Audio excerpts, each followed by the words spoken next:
Man crates, awesome gifts for men in real wooden crates, wrapped in a cocoon of duct tape, or housed in ammo cans that are virtually indestructible. Some gifts he'll get to assemble himself.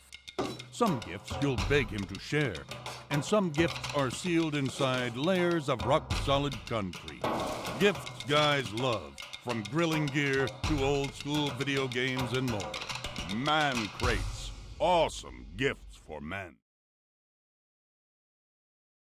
Report brought to you by Man Crates. I'm Tom Downey. Alongside me is the Michigan football insider, James Yoder. Michigan's on by, James, but we're not. We are not on by, Tom. It's Thursday. We're going Thursday this week because Michigan's off this week. So why do it on Friday? Get it out earlier in the week. It is a black and blue Thursday, Tom. You're wearing blue. I'm wearing black. Kind of an honor, maybe a half flag, half race for Tariq Black, but you're still rocking the maize and blue. You're blue. We didn't match this time. We didn't match. First time all year. We first didn't match. time all year. So not planned.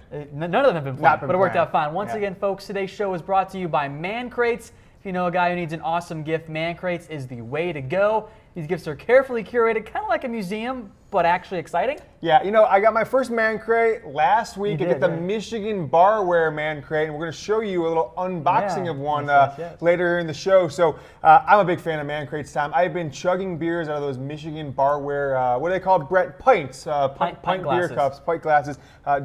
Gaining weight because I'm eating all these snacks. I got to maybe chill out a little bit, but great gift for dudes. You get the Michigan Barware set from Man Crates, all kinds of stuff that you have for them. So go ahead to mancrates.com/chatsports. We'll drop you into the page, search for the Michigan Barware setup, and you will be taken care of. Folks, we are 100% live, so if you've got comments, thoughts, whatever on Michigan football, I guarantee we'll get plenty about Wilton Speight throughout today's show, and we will talk about that as well. We promise you guys that. Get them in the comments section. Producer Elena Bond can read them up on screen throughout the show. Also, download the Chat Sports app at chatsports.com/app. Everything you need if you're a Michigan football fan, stats, scores, news, and rumors, all in one place. Yeah, and some rumors are going to come up later in the show, Tom, that we're also going to put in the Chat Sports app throughout the weekend. People are talking. There's a lot of rumors about some potential coaching changes that we're going to get to later in the show, also in the Chat Sports app. But we will start with some recruiting. Kevin Doyle, the quarterback, has committed. This is a 2018 recruit, a three-star recruit. This is actually the second quarterback commit for the 2018 class, James, alongside Joe Milton. How Michigan found him. Pep Hamilton saw him on ESPN, liked what he saw, decided to convince Harbaugh and co to give him a scholarship. That's kind of an interesting way to offer a player, seeing them on ESPN. But Joe Milton is a guy that I'm wondering if he is top 100 quarterback, top 100 player, top 10, 12 quarterback in the country. Milton is throwing at about like a 42, 43% clip on his senior year. It's not good. Not playing well at all. His team's having a really poor season. So I think this is a little bit of a insurance. I also think a second quarterback commit might, be a little more long-term thinking, not just necessarily, what we think 4 or 5 years from now, but maybe even as early as next year. There might be a little bit of, we're getting some transfers, some guys out. What happens if Speight? That's what happens. Yeah, what happens if Speight is out for the rest of the year, or Korn takes him over, Brandon Peters takes the role next year. Speight may transfer, may do a fifth year somewhere else. So Michigan might go from having several bodies to having almost no bodies on quarterback. So this might just be an insurance plan. I agree with you there, James. This is one we mentioned on previous Michigan reports.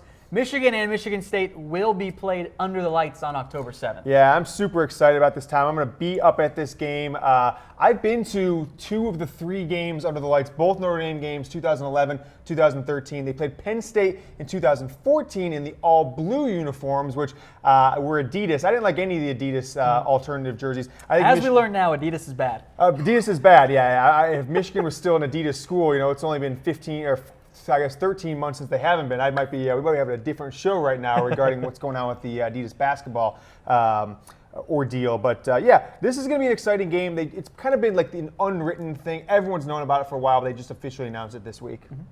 And then our other little news and note here was Coach Harbaugh said that he would respect the players' right to kneel for the national anthem if they so choose. Yeah, Tom, I'm kind of, I don't know what to think about this. I know the Michigan fan base. We've been, we've been doing Michigan football shows for several, a couple seasons now. I know this Michigan fan base. I don't think it would be well received by the Michigan fan base at all if the student athletes take a knee on the field at Michigan Stadium. So I'm really interested to see what happens next Saturday under the lights. I want to see your guys' comments here. So get your comments in if you would support Michigan if the players decided to do that, or if you would be very upset as we've seen on several of our other shows, non-Michigan related, that have generated quite a bit of controversy. The one thing that makes it easier on Michigan, maybe that's not the best word, but that's what I'm going with right now, the players aren't on the field for the anthem. This is not like the NFL where everyone's out there. They are more often than not in the locker room with the team. Is that right? I'll tell you what, Yeah. I've never thought about it. Yeah. So last season... You never think about it. Yeah, last season, I had a child last year. First season since I think like 1987, I didn't go to a single Michigan home game in 30 years. I'm dating myself here. But I have never really paid attention if the players are out in the field or not. I always assumed they were, but I guess they do run out into the field and kind of go right to kickoff. So interesting to say the least, but we'll see what happens. I know that last year at some point in the game, Michigan players did get into some flack for doing some of the Kaepernick kneeling. I just don't know when it was. So I have to go look at that to confirm. I recall there being a raised fist. I thought that was... raised fist, that's right. Was that after the game, actually, that they did that? It could have been. You could be right there. Anyway, let's talk some highlights here. Michigan and Purdue. Again, folks, keep your comments coming. We can always come back to this later on in the show if you guys want. Purdue, Michigan, Wilton Speichoff back to pass, and then he goes down and then gets hit awkwardly on his shoulder. He would leave the game, went to a local hospital for x-rays, would not return, so enter John O'Korn, the backup. Now has to come in for the Wolverines, as Speight was very clearly in pain. Second, John O'Korn in a QB. He will find Zach Gentry here on the rollout, and the tight end will take it into the end zone for the score. Michigan strikes first. They're up 7-0. It's a hard G. Gentry, Tom. Gentry, sorry. Purdue would fire back here. Elijah Sindelar floats one across his body, finds a wide-open Bryson Hopkins. He's in for the score. We're tied at 7. Ensuing possession for Michigan, O'Korn is intercepted by Navon Mosley. Kind of a bad break there. Not his fault. Yeah. That eventually led to a field goal, so Purdue is actually up 10-7 here. But here come the Wolverines. Chris Evans right up the middle. Nice hole there. Makes it 14-7. That was in the third quarter. And then in the fourth now as Michigan continued to kind of run away a little bit with this game. Ty Isaac up the middle. Michigan would get one more touchdown later on in the game. They go on to win 28-10. The Michigan defense once again stout. Purdue just had 30 yards on the ground. Their leading rusher, Richie Worship, 2 carries, 18 yards. Yeah. That's not good. Yeah, Michigan, the defense came to play, especially in the second half again, Tom. So I was excited about what I saw. Speight is playing in the game, and I'm thinking Michigan's going to lose. Then he goes out. I think they're totally going to lose now because if he's the starter, what do we get out of the backup? O'Korn was the story of the day. 18 of 25, 270. Had one interception, not his fault. It was a ricocheted pass off receiver. Nice emergence from Chris Evans coming out with 97 yards.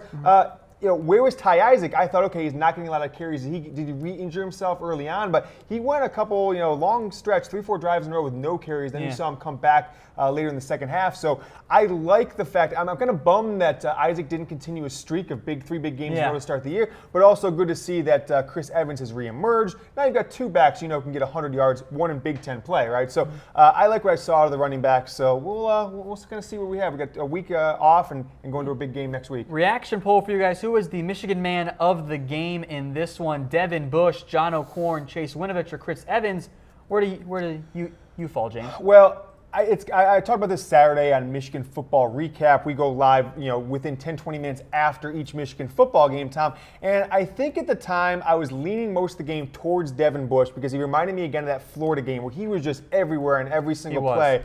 And I changed my opinion right before showtime, and I went with John O'Korn because if John O'Korn if he has the same level of play he had in his limited amount of snaps even last year to start against Indiana, Michigan probably loses this game. Or if Wilton Speight stayed in the game and played the way he's played the last 3 weeks, Michigan could have lost this game. So the difference in the game all in was John O'Korn. So he got my, a ha-ha face. I'm giving a ha-ha. I'm going to vote right now on my phone. John O'Korn is my Michigan man of the game. I went with Devin Bush, and you'll see, folks, in our Michigan man top 10 that Devin Bush, once again, ranked very highly because he has been just, I see it every week, so impressive. Yeah, if you were, and I haven't watched every single player in the country by any means, Tom, but if you were asking me, Devin Bush is without question your Big Ten Defensive Player of the Year, and I think he's got to be in consideration for your National Player of the Year at this point. I don't know if anybody has been as impressive. I watch all the big teams at least once or twice at this point. All right, folks, if you know a dad, brother, or husband who needs an awesome gift, send them a man crate. Head to mancrates.com/chatsports. These are awesome gifts curated for guys. I'm talking barware, jerky grams, Project Hicks. They will make any guy in your life happy.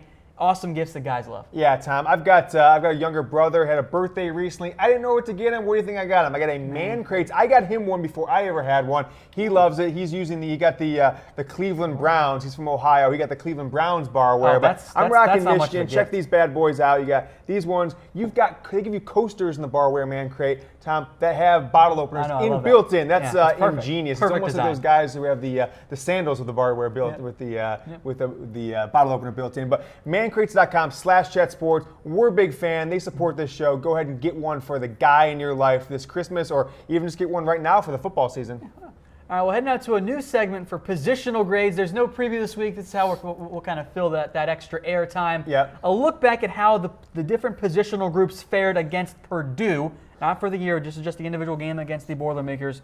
We start with the defensive line, which has just been fantastic this year, James. Yeah, and this is last year's backups, right? And this is amazing that they're playing so well. But as I said earlier in the year, I think it's one of the best defensive lines in the country. They have done nothing to dissuade me off that opinion right now, Tom. And they probably exceeded expectations. The guy who really has exceeded expectations is one Chase Winovich. Played every snap versus Purdue, Tom. Leads the Big Ten in sacks. And then Rashawn Gary, he's taken some heat from Michigan fans. Like, where's Rashawn Gary? Well, if you really watch, he is everywhere. He is making big hits. He's just getting double teamed a lot. And I think that's why guys like Winovich, Mo Hurst, and others have picked up the slack. And I think he's even freeing up the linebackers as well. I could not agree more. Gary has had so much attention. He hasn't made a ton of plays, but his presence has allowed other players to make those plays. Absolutely. This is an example. We all talk about quarterbacks making those around them better. Yeah. Gary's doing the same thing. Yeah, absolutely. So love the defensive line. It's an A+ for me. I think we're going to see this consistent theme throughout the defense here. Heading out to linebackers as well, and I might have given this an A+. First off, look at that hit by Devin Bush. Yeah, this is a little bit of a Zapruder film where it's a little shaky, but we saw this one on Twitter. It kind of went viral, so we just grabbed it. Devin Bush just bringing the action, and he's not a 6'3" linebacker, 260 or something like that. He's a small guy, Tom. I'd say he's within 10 pounds of me, and probably around this, he's probably a little shorter than me. So I would say if you really measure him, he's 5'10", 5'11", 190 pounds, 185. So he's not a big guy, but he lays some big-ass hits there. He has been great this year. Kaliki Hudson was a little bit quieter against Purdue. A little quiet. He came out of the gate against Florida and really was everywhere. A little quiet the last 2 weeks, really. So not sure if it's a matter of them putting him in a different role. They've dropped him back in the secondary a little more than they did against Florida, so that could be the reason why we're not seeing him flying all over the ball. But Mike McCray, the other guy, McCray has been super steady. McCray had 7 tackles and a sack this past weekend against Purdue, and he's been one of the better linebackers in the Big Ten as well. I think you're going to see at the end of the year, Tom, as long as things continue down this route, that Michigan's going to have, I would say, 4 or 5 first-team all-defensive players out of the 11 the Big Ten picks.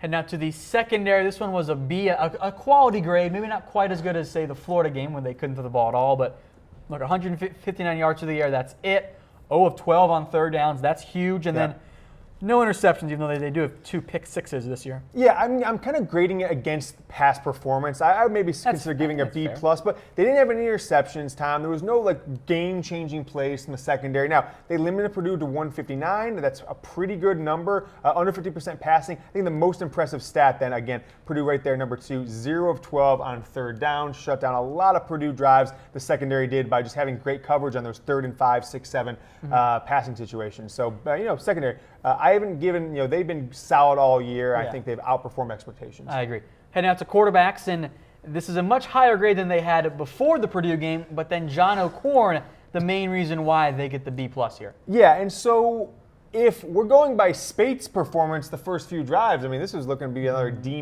grade. And so it would have, if O'Korn had played the whole game, it might have been an A grade because he played solid. They even scored a touchdown on his first drive. He had a couple rocky moments where you thought he looked out of place a little bit, but he did some things like avoiding the rush, getting outside the pocket, hitting guys that had almost no catches all year, like a guy like Sean McCune. Coming up with 5 catches out of nowhere. So saw a lot of catches by the tight ends. We'll get into another position groups here. Didn't see as much out of the wide receivers as we like to see. That probably prevented O'Korn from getting an A. We'll get to the receivers here in just a minute, but first up, the offensive line.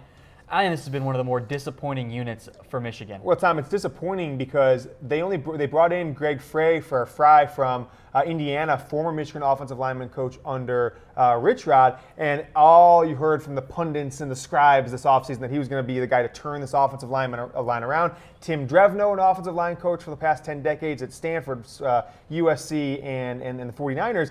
And they're still no good. And so this is, there's guys who have been in the program for multiple years, 3 years now, even if they weren't recruited by Harbaugh and his staff, that are just not getting it done. So I don't know when it's going to change, because if you look at it, some of the same guys next year and some of the better players, like a Mason Cole, is going to be gone, right? So you lose your best guy again, and the guys coming up underneath him are not making an impact. Yeah, so that's a D- for me. It is a concern, and given the track record of the coaches, namely Tim Drevno, who has had a long-standing success, or track record of success as an offensive line coach, it's surprising and not what Michigan fans want to see. Yeah, Wilton Spate, the man who was keeping Drevno on the not list, on our not list, Drevno kind of got bailed out by O'Korn, but he's not getting bailed out by the offensive line at all. There was one play where O'Korn made multiple defenders miss, which we'll show it to you later on in the show.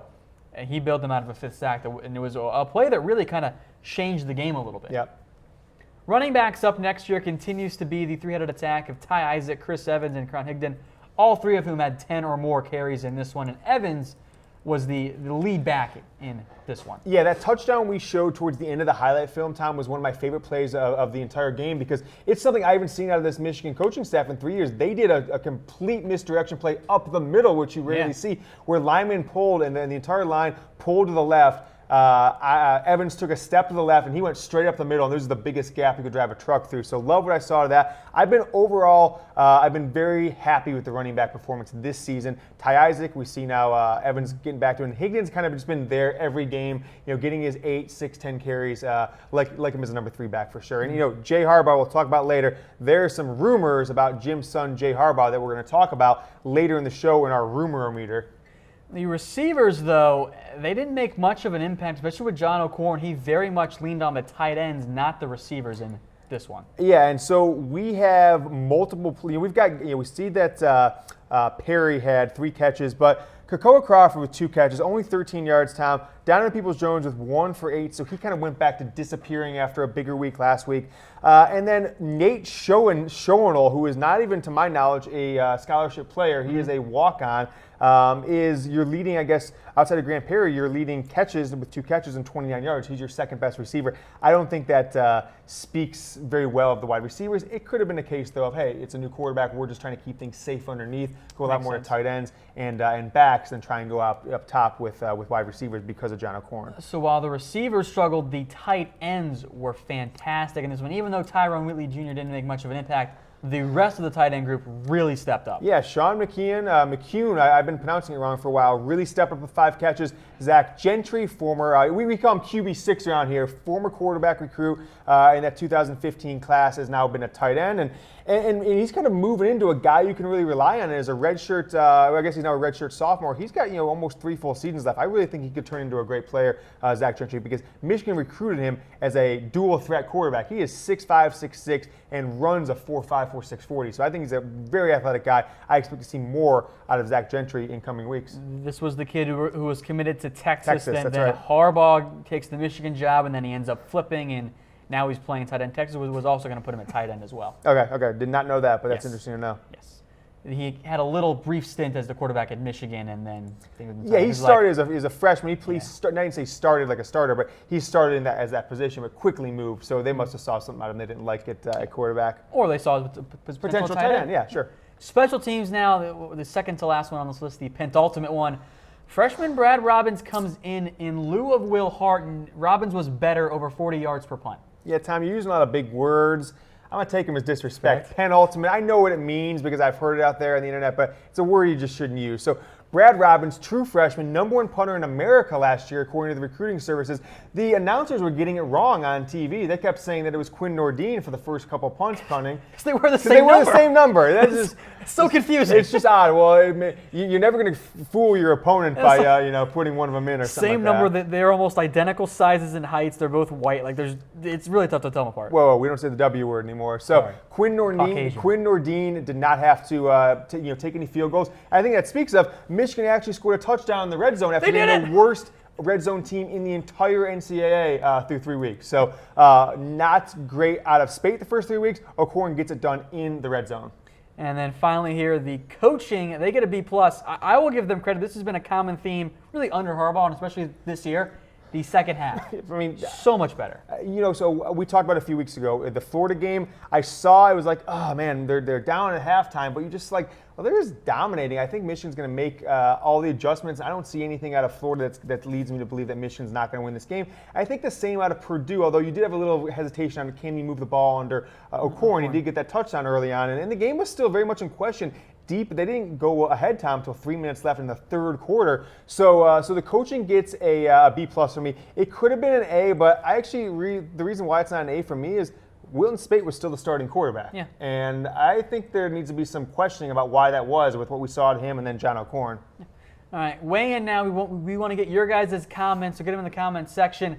What unit has disappointed you the most so far? Yeah, it's the offensive line, without question, Tom. I mean, they have, and I guess, if not for John O'Korn, it could have been also the quarterback position, because that's the returning starter that is really one of the older players on the team. Wilton Spate's a fourth-year junior, but also went and did a year between high school and college, not military academy. You know what I mean? He went and did a fifth year of high school because he wanted to get the grades up. So Wilton Spate has been around for a long time, but for right now, because O'Korn got in there and showed, and we're talking about positions, not players, it's the offensive line for me, Tom. I agree. Michigan is not going to win the Big Ten if this offensive line doesn't drastically improve their play. They're not going to beat Penn State in 3 weeks. They're not going to beat Ohio State towards the end of November with this kind of offensive line play.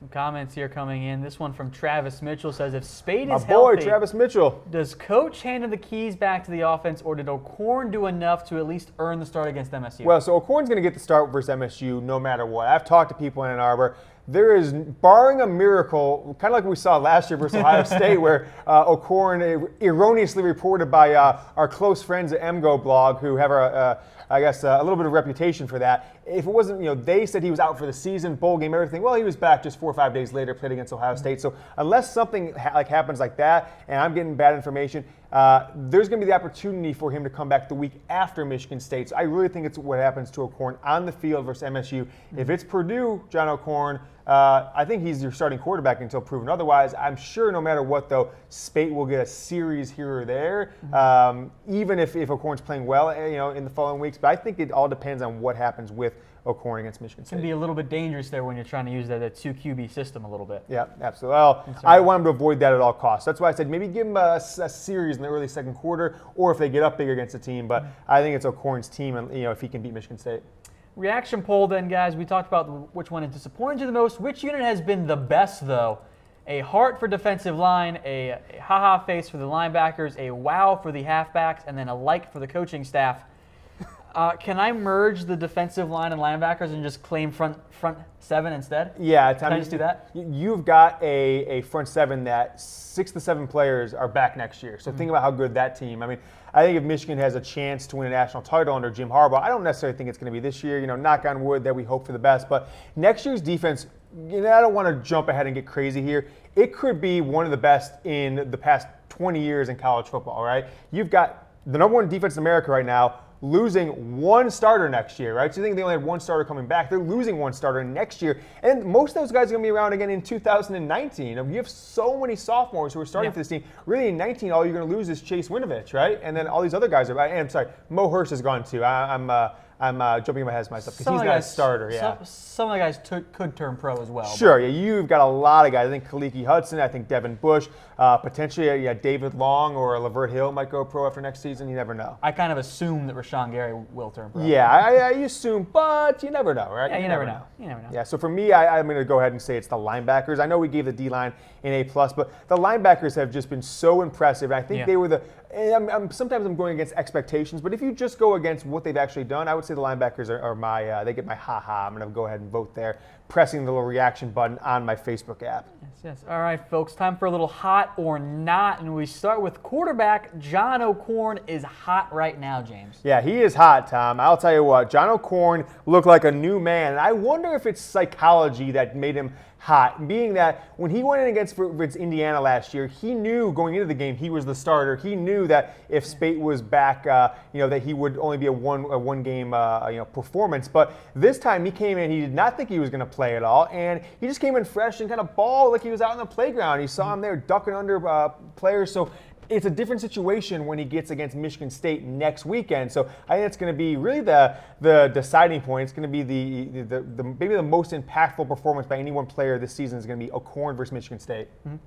A little weigh-in time now for you guys. Let's pretend that if Spate were healthy, and we don't think he's going to be, who should be the starter against MSU, or even going further than that, who should be the starter the rest of the year? Well, I think, let's just say O'Korn and Spade were both healthy next weekend. I mean fully healthy, not like he's 80%, Spade isn't come back. I still think you've got to give O'Korn a shot because of the performance on the field, Tom. So for me, it's O'Korn, and then I make my decision after that game. I give O'Korn 2 weeks to prepare for a big, Michigan's second biggest rival at night, a nationally televised game that everyone. So you got basically what I'm trying to say is a lot of pressure for him. And if he performs the same way he did in that second half versus Purdue, he's your starter, no questions asked. If he doesn't, then I think it's whoever plays best in practice. They split snaps.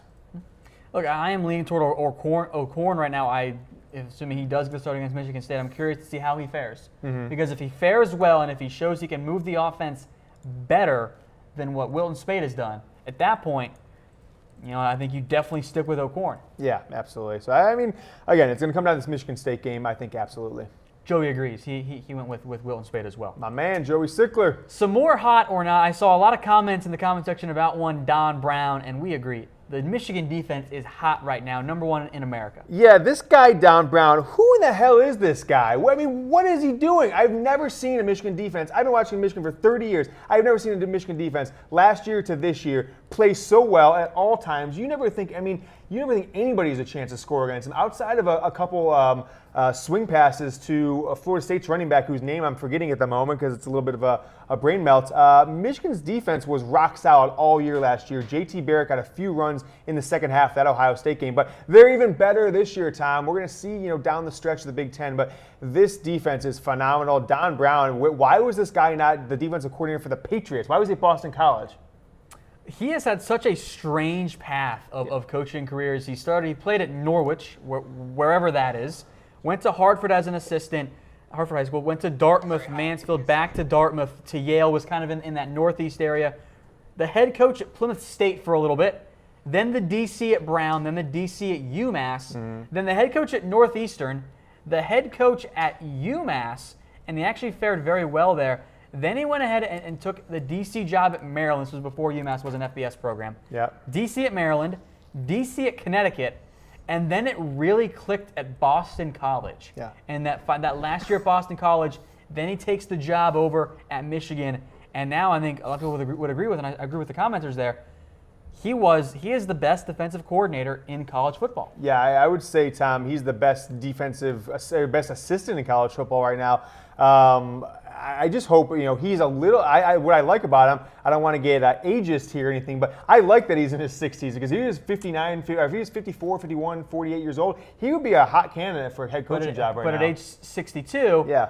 Not a lot of programs want to hire an older coach. Yeah, I mean, he's around the same age as Les Miles and Mac Brown. He's within a couple years of those guys, and they are considered really old guys. Tired. Yeah, for sure. Yeah, retired. All right, so some great comments there on Don Brown, and all of this pretty much agree with us. I think I see one that says hot, hot, hot, hot. He's super about hot. Don Brown. He is super hot right now. I totally agree. All right, next up here is Jay Harbaugh and his coaching prospects after this year. Tom, I heard it a couple weeks ago, and I'm like, no, Jay Harbaugh's too old. We'll have to get one of our associate producers, Harris Rubenstein, look up how old Jay Harbaugh is. I think he's like 27, 28, Tom. At least he was when he came to Michigan, so maybe he's 29 the oldest right now. But he's a young guy, but he's not crazy young in the grand scheme of things. Sometimes he says 28, just turned 28. So he turned 28 a couple months ago in June. So I have heard buzz, right, and it's been now repeated multiple times that he is being considered not just for major college football as like a #1 candidate to be like kind of the next guy to take a big OC role at a major university. I've heard some buzz that he might be getting a look as an offensive quarterback in the NFL, most notably with the Baltimore Ravens, where his Uncle John is the head football coach, and their offense has been terrible so far this year. It's been terrible. Terrible. And don't forget that Jay Harbaugh also spent some time there with the Ravens. Yeah, on the opposite sideline of his dad when the Ravens beat the San Francisco 49ers. Yeah, he was the quality control coach, which kind of is like the assistant to the assistant. Yeah, I could see him being an offensive coordinator if it doesn't happen with the Ravens, which I find unlikely, but I think it's interesting if Michigan, and the reason why, Tom, why this is happening, he came into Michigan as a tight ends coach. The tight ends excelled phenomenally well. Jake Butt turned into a two-time All-American. Then he added special teams last year. Michigan had one of the best special teams units plus tight ends last year. And now he's taking a running backs group that's majorly underperformed for the past 2 years and has turned a guy like Ty Isaac into a star, and has got Chris Evans and Karan Higdon as serviceable players, where Tyrone Wheatley, who's now back in the NFL as a running backs coach, couldn't get much production out of any of those guys, had to turn to rudimentary Davion Smith. Yeah, so we'll see what ends up happening to the future there of Jay Harbaugh, but the arrow is definitely trending upward. Absolutely, for sure. Absolutely. He'll be a head coach, by the time he's 35, guarantee it, in college. I will hold you to that. Then. Yeah. All right. Head now to the not section, the hot or not, and kind of a weekly selection here. Wilton Speight. Wilton Speight is as cold as ice, Tom. He needs to go in the microwave to be as cold as ice is. He needs to heat himself up to be that cold, because he's way colder than ice, okay? He is as bad a Michigan quarterback play since the 2008 season as Wilton Speight. Now he's injured, and we all wish him a healthy recovery, but I just don't know if that was the last significant step he ever takes in the Michigan uniform that we just saw right there. Bad play to start the game, and I don't expect him to get the starting nod back unless something drastically changes and John O'Korn, performs terribly. I've seen some comments in there earlier on in the show about the hit that Wilton Speight took. Ooh. Now, Jim Harbaugh was not happy with it. He said it was He alluded to it was a dirty hit. I didn't see it. He stopped sort of calling it dirty, but read between the lines. Harbaugh's not going to go after a college kid and call him dirty, but he'll say something about the program. He'll say something about the refs. It was unnecessary. Yeah, exactly. I'm surprised. He said he was surprised it wasn't a flag. He also said that he had submitted the tape to the Big Ten to ask why wasn't this flagged. Yeah, so I'm not glad Speight got hurt by any reason, but sometimes it's something we think about when Jim Harbaugh went to the Super Bowl. Same thing happened. Alex Smith was the returning starter. He got hurt, and you know what? The offense just clicked a little different with Colin Kaepernick, and maybe it clicks a little different with John O'Korn. So I wish Speight a healthy recovery, but I wish even more than that, John O'Korn comes out and proves that he is the starter for this Michigan football team next Saturday night against Michigan State. Some good comments here coming in. Harris says the injury was a blessing in disguise. Whoa, Harris Rubenstein, come on, man. We don't talk about injuries like that. What kind of guy is this? Who does he work for? Travis Mitchell says he still want to see O'Korn get another shot at earning the gig. Was it a fluke game? Maybe not, but if it's possible. If he lights up MSU, maybe that's the way that they continue to go. Yeah, I don't even know if he has to light him up. If he gets that same 17, 16 of 28, 15 of 24 performance, 220, 225, really, Tom, the performance I've said all I need to see out of Wilton Speight to make me think he's back on track, just like a serviceable kind of a 2000 Baltimore Ravens Trent Dilfer performance, right? God, what a that's reference. That's all I need to see out of Speight. Good enough to not lose you exactly. the game. Make the throws that are open, hit the under, go through your reads, and check down if you need to. He doesn't need to be a superstar. Another comment here I want to get to from Downey, one of the more recent ones, says Wilton Speight lost all confidence when he was hurt last year. His best attribute was pocket presence last year. Always kept his eyes downfield, but that's pretty much gone. Do you agree with that? And so I think it's is a very, very valid point. It must be because I'm thinking about what he's saying as he's saying it. And you remember last year, first 5, 6, 7 games of the year, the attribute people were raving about for Speight was the fact that a guy would be coming underneath him, and he would step up in the pocket without even turning his helmet, avoid it, and he was always looking downfield. And you didn't see any of that the first 3 games this year, first a little bit against injury. Purdue. He ducked his eyes, and the pressure was there, and he had to move. But he did the same thing. He dropped his eyes, and he tried to run instead of keeping his eyes downfield. Yeah, not easy to do, but sure. And also, he doesn't have the confidence of relying on the guys that he got so accustomed to last year, like Amara Darbo and Jake Butt, etc. And so Speight doesn't have any of that chemistry with those guys. And some of the guys that are the starters at corner, at receiver and tight end were the second teamers last year. A lot of the guys that Speight played with as the backup quarterback. So it could be he has more rapport with these guys than he would if it was more senior-laden team like last year. We'll get to some more comments as the show goes on. In the meantime, we'll stick with some more hot or nots. And the next knot is the offensive line, and it's been It's been just so disappointing. It's been brutal, Tom. I mean, even guys like Ben Bredesen, who you expected a lot of, who started last year as a true freshman, Mason Cole, there's no leadership on this offensive line. Every time I look at a passing play, or even really any play, I'll say that, it's that right side of the offensive line. We've got unproven players, Nick Aluzio and no one. I mean, they're rotating guys in left and right, John Runyon Jr., they're getting the defensive line, no matter if it's Cincinnati, Air Force, Florida, getting a ton of pressure on that side of the ball. And then Michigan can't run the ball to the right at all. So all of their runs are either counters to the right, runs to the left, or runs up the middle. They're not running just straight up plays to the right at all. And then one more not is Will Hart, the punter who was benched in favor of Brad Robbins. Robbins averaged over 3 yards a punt more in his first game action. And 3 yards doesn't sound like a lot, but it's better than 38. Yeah, this is one of the things that I always just am going to question coaches in general. Like, why was Will Hart even in there? He should have been the starting punter, regardless. We all knew the talent that Brad Robbins had, so why did it take till game 4, 3 underperforming games by Hart to make the decision to put in the true freshman? I didn't get it, but I'm glad they finally made that choice. And Brad Robbins is basically your punter for 4 years, so no worrying about punting anymore. Because punters don't go pro early. No, so of course. Well, if everybody's a chance, it's Brad Robbins, of course, right? All right, folks, once again, I'm Tom Downey. Alongside me, James Yoder, the Michigan Football Insider. We'll head now to our Michigan Man Top 10, the top players of this year's Michigan Wolverines football team. We'll start at number 10 with Chris Evans, who reemerged after a bit of a rough start there early in the year. Yeah, so Chris Evans was the forgotten man for the first 3 weeks of this college football season, Tom. He emerged, I think, as a little bit of a Ty Isaac being a little bit injured, and he must have gotten all the snaps with Isaac's injuries, the first team snaps throughout the week. That's why he got the bulk. It's one of those things. You're hurt or injured. If you're not getting the snaps in practice, you're not going to possibly get the majority of the snaps in the game.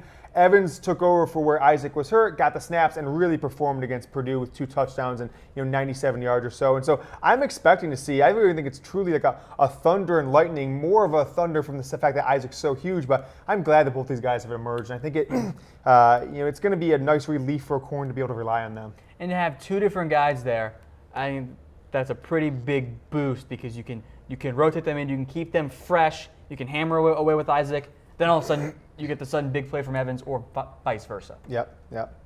Head now to number 9 on our Michigan Man Top 10, potentially the new quarterback.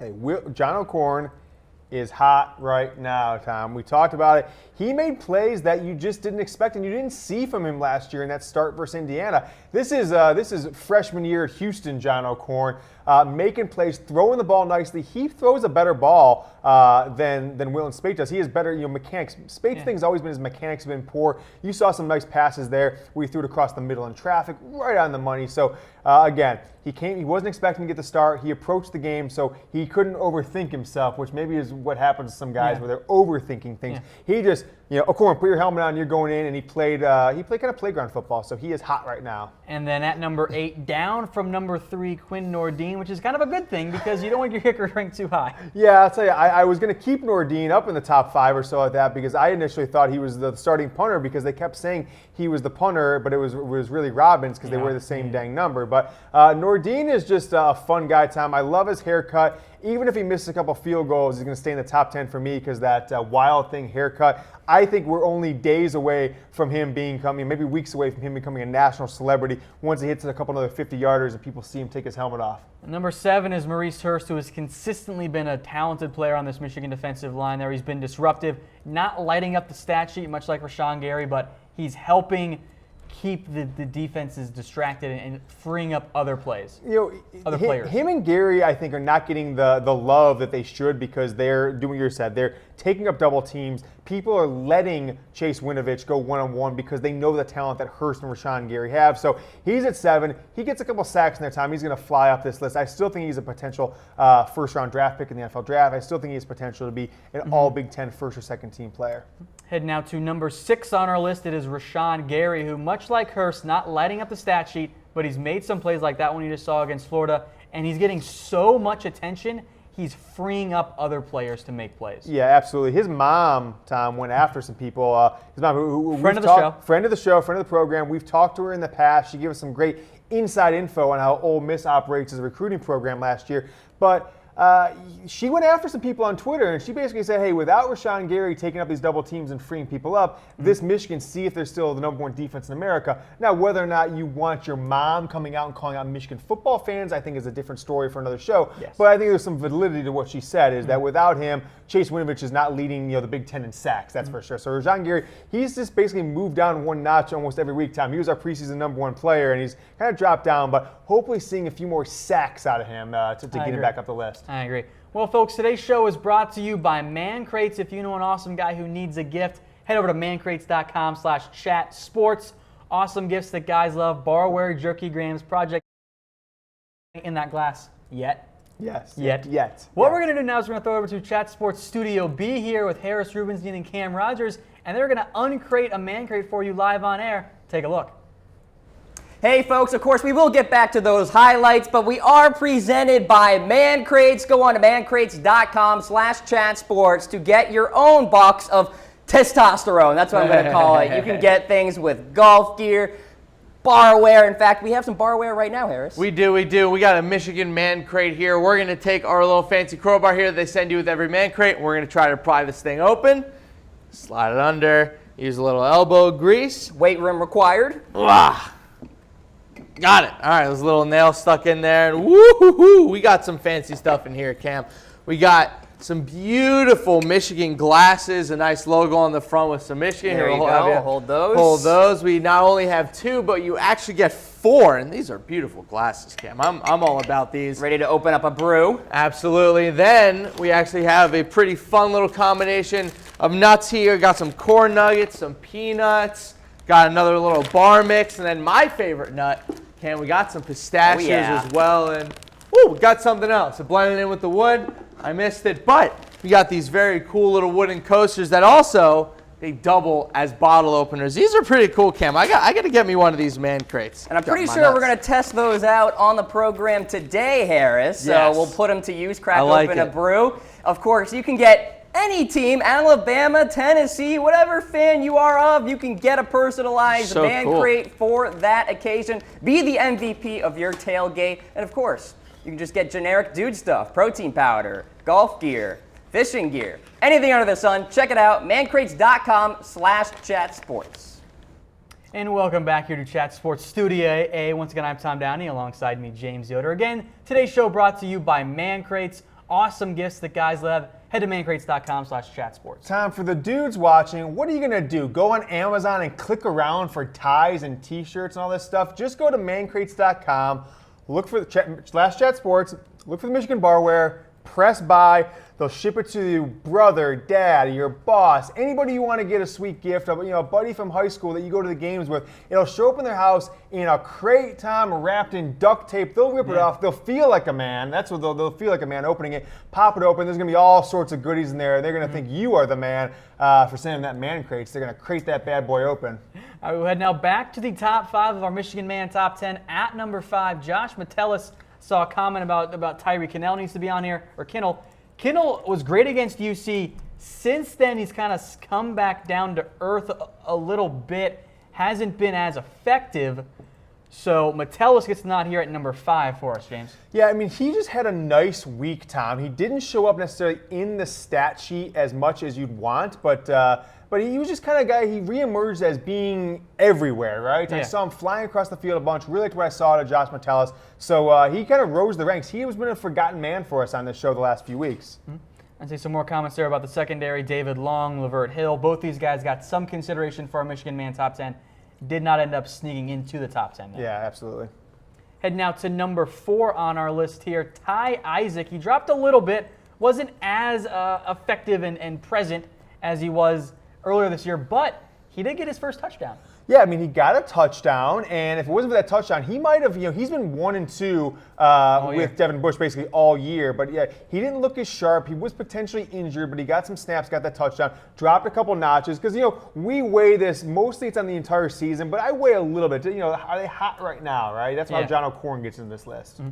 Head now to number 3 on our list, Kaliki Hudson, who wasn't as effective, again, as he was earlier in the year, but his play throughout the season before this game helps him rank higher. Yeah, I think Kaliki Hudson is just An excellent player all around, Tom. So he had a nice game again, and there was no one who really had in the entire defense, except for Chase Winovich. No one had these remarkable stats other than Winovich and Bush. So I kind of went, let's look at the season. I took a step back for the first time 4 games in, looked at the stats, saw what they did, and that's kind of why we ranked Khaliki Hudson at number 3 on this Michigan Man top 10 players. And then number 2, a player who continues to rise, Chase Winovich, has been so good this year as kind of the guy that not many were expecting this level of play from him. Yeah, it's funny. He got some snaps last year. No one really had heard of Chase Winovich. He started off on the offensive side of the ball. He was moved to defense by Jim Harbaugh, and he just turned into a star player, Tom. He is, he's got one more season after this. He's a redshirt junior. He's got 7.5 tackles for loss,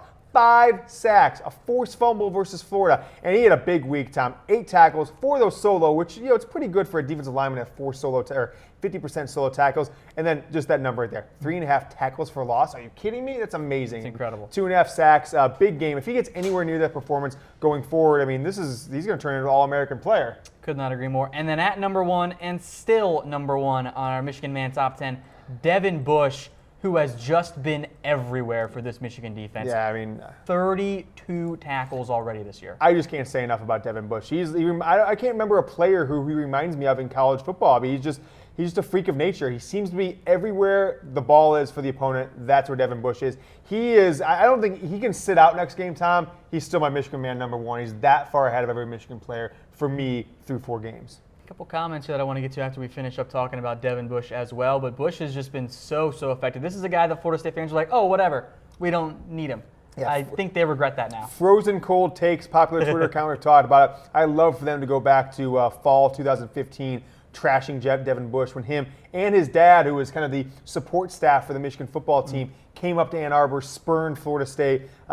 32 tackles, Tom, amazing. 21 solo. That's the biggest thing because he's showing so much speed. He's outrunning his fellow teammates to get some of these tackles. They're not just right up the middle. They are wide. They're wide on pitches. They're on tight ends, wide receivers, catching balls. He's been everywhere.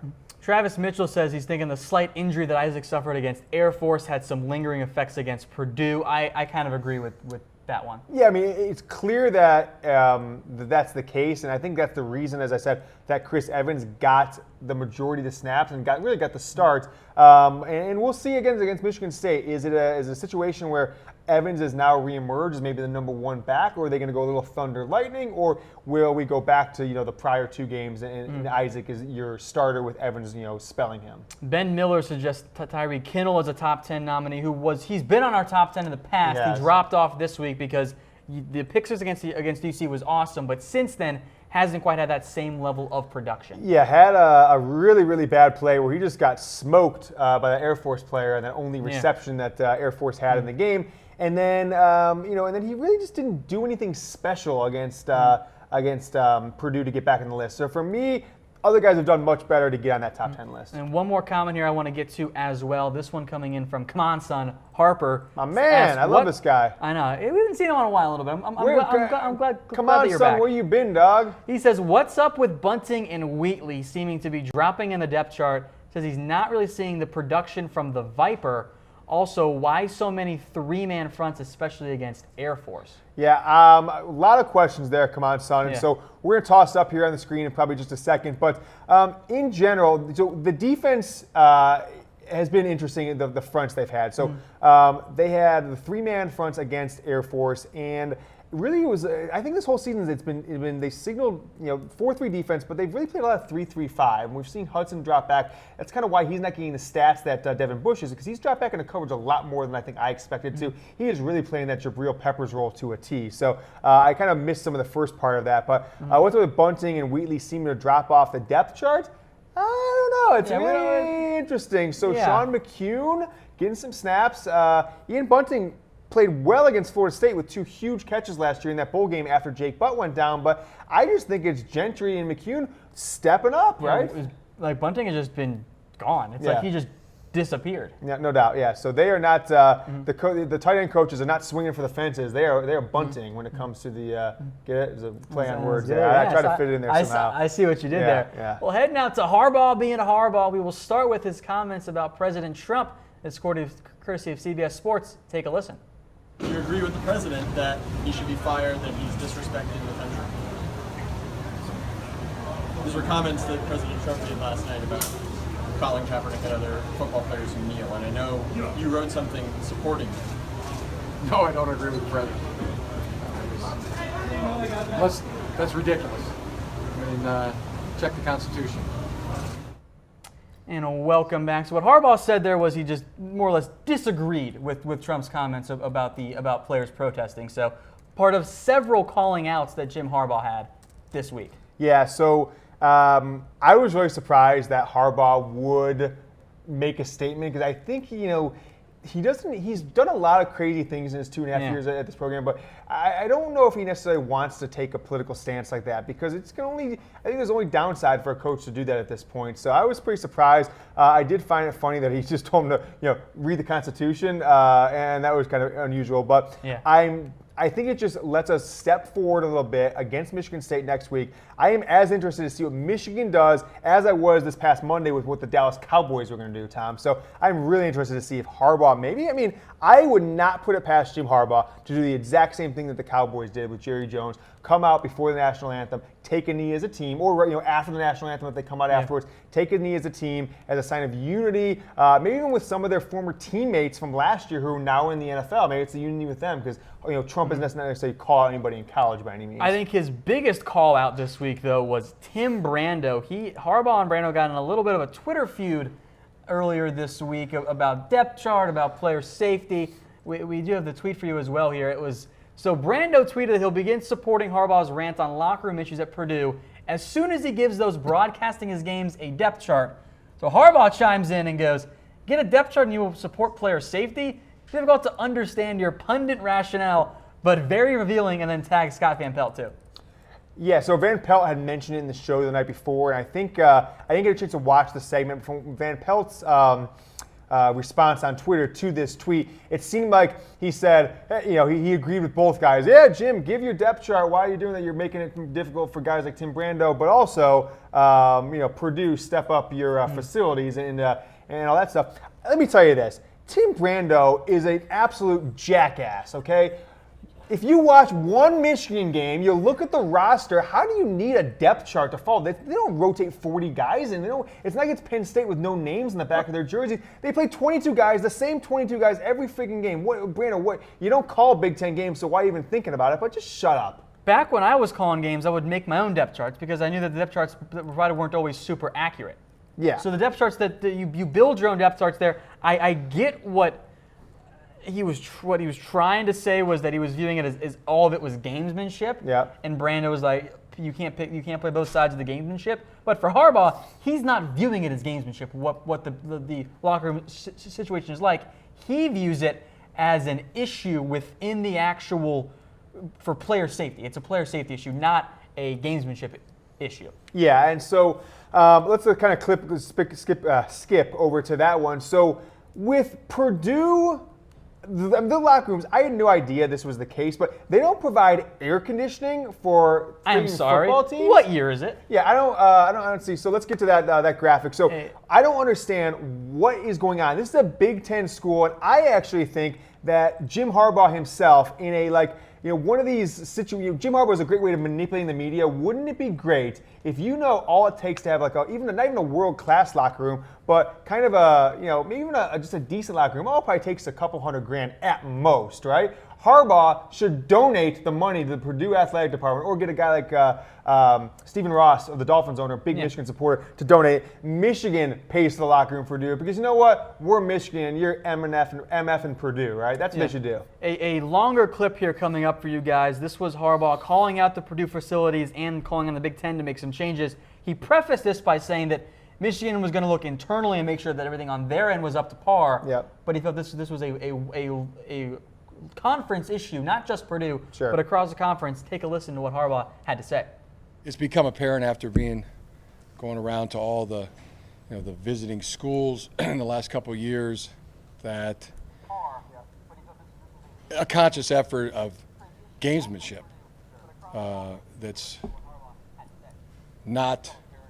that is unsportsmanlike. When you have locker rooms that are too small, they're not heated or cooled properly. In this case, there's no air conditioning. such a tight, cramped environment. We have to open the doors to get some kind of ventilation going in a very small area. People walking by, they're watching you dress. Number of urinals or bathrooms for the players and staff. I think there was 2. There's not even a private door around it, and then mainly the health and safety of the players.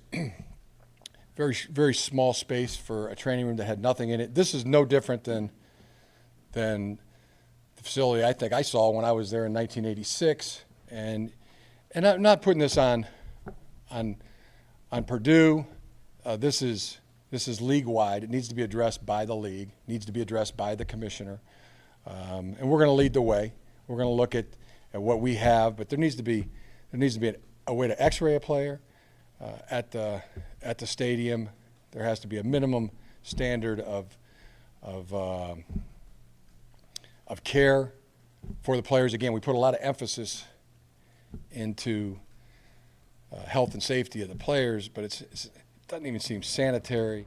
Those were Harbaugh's comments, and they were very much calling out Purdue in the Big Ten. Yeah, I mean, again, there's no gamesmanship here, Tom. This isn't the 1960s, this isn't the 70s, the 80s, even the 90s. This is, with the money in college football right now, each school in the Big Ten, I think it's this year with Fox being on there, he's getting something like $50 million. It's a lot of money. Not counting any of the money they get from their own home games, not counting any money getting jersey sales, what they get from Nike, what they get from any of that, just from their TV contract, right? $45 million. So you can build maybe the best for 1 or 2% of that money, just that money, right? You can have one single year. You can have the best visiting locker room with all the facilities. So I'm going to tell a little story. When I heard they didn't have x-rays, they had to go down the street. I went to a chiropractor the other day. Little back injuries, old football injury, 4 touchdowns, 1 high school football game. No big deal. But, Tom, in a room the size of maybe 8 by 12, they had an x-ray machine. It is not a big thing anymore. It's not like the 1990s where you go to a special room and behind a thing. The x-ray machine was literally the size of this desk, right? It was 3 feet tall, and I stood up, and they just x-rayed me standing up, no leaving the room. Guys, press the button. It was 2 seconds, right? And Purdue can't afford this? Are you kidding me? They should be ashamed of themselves. So Jim Harbaugh, my call to you, make a donation to Purdue just to stick it to them, right? That Jim Harbaugh and the Michigan football program treat players right. All right, folks, once again, today's show is brought to you by Man Crates. They will treat you right, James. Yeah, they do. They treat you right, Tom. You can get great gifts for a guy. I love Man Crates. I totally, really just want you guys to go to mancrates.com. So they have tons of stuff, right? You can get anything you want. Jerky packs. We've got 3 or 4 of them. If you're a pro football. 2 of them. Yeah, we got pro football team. Lowering the number so I can take Oh, yeah. Tom is getting fake news in the number so he can steal one. Exactly. And no one will know. You're a Lions fan, anything like that. You can get great gifts for guys. And it is just no thinking on your end. You don't have to think about what you're getting. Yeah, you press Man Crates, send them. They're going to be guaranteed happiness. We're big fans of them, so go to mancrates.com/chatsports. Yeah, we'll get now to the Rumor-O-Meter segment, one of James's favorite. We are back to the Jay Harbaugh discussion. Hot college and even NFL coordinator candidate. Can we just go over again what the Rumor-O-Meter means? Because I actually don't remember what each one of them meant. Sometimes on a scale of 0 to 10. If we can toss up screen, great. But I just think me and you can go over it for the people at home, Tom. Yeah. So what? Here we go. Okay, yeah, we're toss it up there. We have the graphic here. 0 Harbaugh means it's totally false. It is fake news. Yep. 1 Harbaugh means it is a small shred of truth. Yep. Every lie has a kernel of truth in it, Yep. James. 2 Harbaughs means the people are talking. Yeah. There's some buzz going on, and maybe it's legit, maybe it's not. 3 Harbaughs means, it's pretty likely. Things can change, but it's pretty likely. And then 4 Harbaughs, it's a fact, F-A-C-K, fact. Yeah, Tom, F-A-C-K, fact. That's how Jim Harbaugh spells it. I think that's what they should switch to in the Webster's English Dictionary, but that's another discussion for another day. So let's get into these rumors, Tom. I want to talk about some stuff that I've been hearing that I think is super interesting. Let me tell you. We start here with the Jay Harbaugh, a hot college and coaching candidate. Yeah, Jay Harbaugh is a hot coaching candidate right now, Tom. So it is, it's one of the things. If his name was Jay Williams, I don't know, that's actually a real guy, so that's a stupid thing. Let's say his name was Jay Drevno. I don't know, that's a guy too. Jay Smith, how about that? Not only Jay Smiths. I don't think he would seriously be getting as much hype in the coaching community, in the agent community, right? So who I've talked to is an agent, right? A guy who represents other college football coaches, a guy who places offensive and defensive coordinators at major universities. He's hearing from other agents, I'm not sure if it's Jay's or not, that coaches are already kind of putting together their short list of who the next guy is who's going to step up, kind of like a Lincoln Riley 5 years ago. And Jay Harbaugh is right at the top of that list. Another person told me, and I've seen this on internet rumors, message boards from kind of respected posters. That's why it gets the 3 Harbaughs, which is pretty likely that he's getting some serious interest from his uncle. They liked working with him, his Uncle John. Liked working with him 3 or 4 years ago. Really likes to see the growth he's done as a coach under his dad these 3 years. I think there's a decent chance, Tom. I wouldn't bet money on it, but there's a decent chance he could become the Baltimore Ravens offensive coordinator. I'd be a little surprised at the Baltimore, but the college one I totally buy. Yeah. One little nugget of thought, for me at least, is I think there's a chance if Mike Riley does not get fired at Nebraska, I wouldn't be surprised if Jay Harbaugh is Nebraska's offensive coordinator next year. And the reason why, Jay Harbaugh coached under Riley, right? So that's right. If you remember, his dad played under Riley at San Diego Chargers. And then Jay didn't play football or anything, but he went up and he was like around the football team at Oregon State as a student. So I think there's a decent chance that's the one I've heard most often mentioned these past 2 weeks, is that if Riley keeps his job, that Jay Harbaugh could be a candidate for that job. All right. Up next is Kareem Walker. I saw a comment earlier in the show about this one. We are back here. The rumor-o-meter is he intends to transfer after this season, but only one Harbaugh. Yeah, only one Harbaugh. I haven't heard it from any credible sources. I just am taking this one. I've heard there's a shred of truth, which means that people that usually get ahead of the rumors that I know have also heard it, but it's not verified.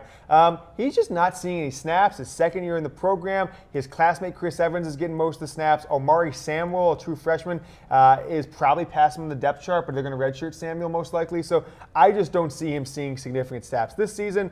Doubtful next season, so where does the future hold for him? I wouldn't be surprised to see him transfer to a smaller school in the Northeast. He'll probably still stay in Division I, but maybe he'll sit out next year and play for, it could be a MAC school, but also could be one of those smaller schools in the Northeast, but it's not going to be Michigan. This is either our first or second FACK rumor-o-meter of the year. Wilton Spate out 3 to 4 more weeks. The other one, I believe, was the Michigan State at night. Yeah, well, hey, that means we are 1 for 1 with our facts, FACK, and now we've got another one. So Spate out 3 to 4 more weeks. So that kind of, I guess, more includes this week, which is the bye week.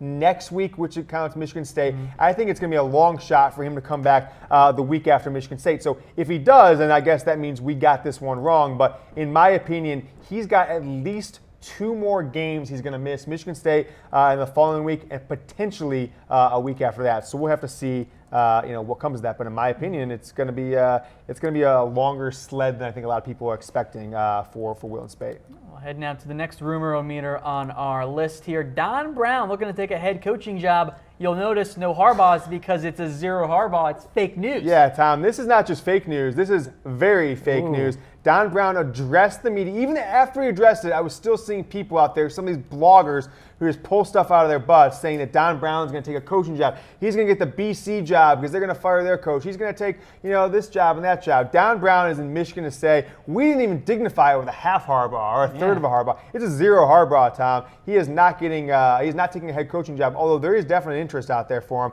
But I think he's committed to Michigan. He's kind of found a team that gives him the ability to have the highest quality defense he can have. And so why risk it? He's not going to get, he's not going to get an Ohio State or Michigan, Oklahoma style job. So why risk it taking kind of a 3rd-tier Power 5 job like Boston College? Some coaches are better as coordinators. I think Don Brown is one of those guys. That's not a knock on his head coaching ability. He's just an amazing defensive coordinator. Yeah, what do you think about that guy behind him to the left in that picture? What do you think he's going to be next year? Good question. I wouldn't be surprised if he has a head coaching job, maybe. Probably? Maybe, just maybe. Rumor-o-meter, we'll say that for a future one. Yeah, we'll say that. We'll talk about that on a future Michigan Report show. Next up, though, Michigan prepping each week for Penn State and OSU. Yeah, Tom, I've got this as a 3 Harbaughs. It means it's pretty likely. I'm not going to go out and say it's a fact. Well, I think it's out of character for Jim Harbaugh, actually. I don't think he is a guy who looks ahead. I heard the same thing last year about just Ohio State because he was so, and we talked about it on shows last year, he was so determined not to start off 2 against Ohio State, which he ultimately did. I think that led to, Michigan had a phenomenal game plan for Ohio State. They dominated most of that game, ended up losing on a very controversial call that we've talked about. But I think this is pretty dang likely, and I think maybe in the next week or so we'll bump it up to FACK fact that they are watching Penn State. Harbaugh does not want to go into year 4 saying, hey, your best finish in the Big Ten East is the 3rd place, which he's done the last 2 great years, but didn't finish in the top 2. So he knows he's got to win one of those games, and to win, to hit the the goals that this program has, he's got to win both those games. So I think this is pretty likely that it's happening, and I would be surprised that it becomes a fact pretty soon. Speaking of Penn State OSU, what is the toughest game left on the schedule? I love it if it's none of them. You're feeling pretty cocky right now about Michigan football. I did not see our boy Austin Fife, who had guaranteed a 62-17 win or something like that. He has not popped up in today's show, unfortunately.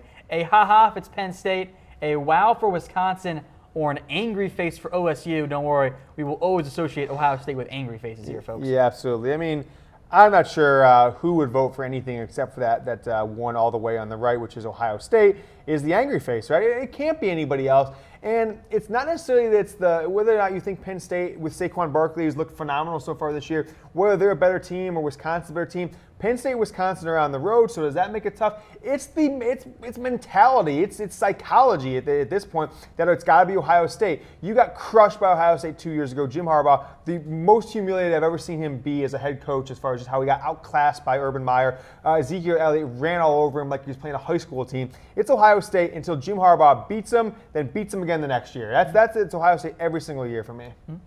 We'll get to one comment now here before we sign off. This one from Ben Miller. I thought it was pretty interesting.